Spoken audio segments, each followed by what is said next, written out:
Progress has been slow on the development of G.I. Joe 3 since the second film in the series premiered nearly 2 years ago, but things may be getting back into motion again.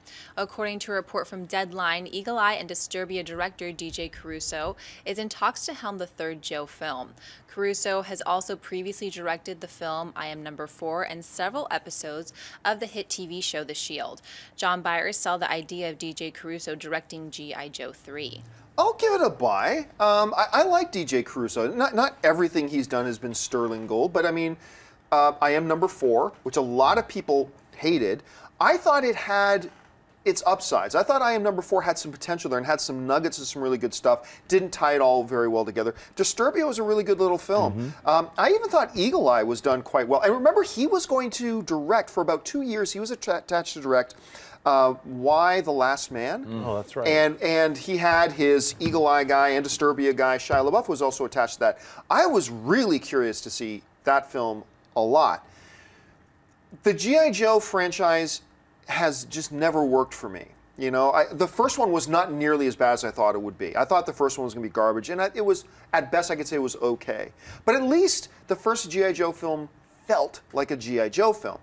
The second film with The Rock, even though you had a much bigger, you know, charisma-wise actor in it now with The Rock in it, it felt like a generic action film with the G.I. Joe name slapped on it. It didn't feel like a G.I. Joe film to me, whereas at least the first one does.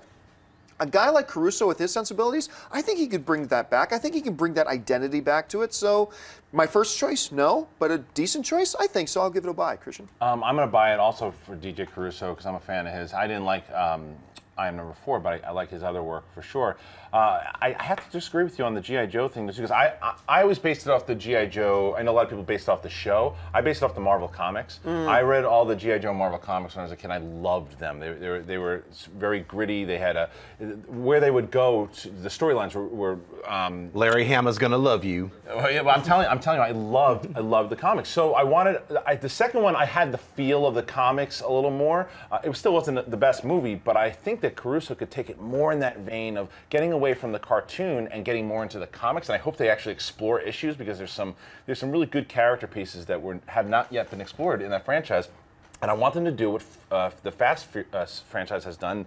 Switch the tone. Let's get, if this movie turned like it's still G.I. Joe, so you have to have, like using your word before, is having fun. You have to have fun with G.I. Joe, but you can still make it a little bit more serious and get into those deeper meanings. With G.I. Joe was a lot of fun. Read the comics. You can find the Marvel comics, the first like 60 issues. Check them out. You know, I never read many of the G.I. Joe comics, but I read all of the ones that did the crossovers with G.I. Joe and Transformers. Right. Yeah, it's like a 4-episode run, right? That was a good one.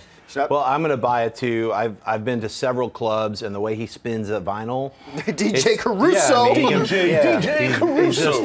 And I love Disturbia. I thought that was a great film. He's a really good, solid director, and I think he's going to help bring something to the franchise that's missing, which is kind of just a little more storytelling. I think most of his films, as far as a director, he can direct the movie forward visually. I found that the second G.I. Joe, Retaliation, it was called, it was not the word comic booky in a bad way, but sort of just, it was flat, you know, in a lot of the action scenes where it was like, okay, here comes the truck, and there's just like not a lot of dynamism. And RZA's not allowed to be in anymore. Oh, he's not? I hope so. Well, I certainly hope he comes back. Which was really funny because you thought in the second one, like you think if anything, the action would be better when you get the director of Justin Bieber Never Say Never. I just couldn't understand how the action wasn't ramped up. Hey everyone, if you liked this video, click that thumbs up button and make sure to subscribe to our AMC Movie News YouTube channel. It's free and helps you stay up to date with all the latest movie news, as well as our daily AMC movie talk show.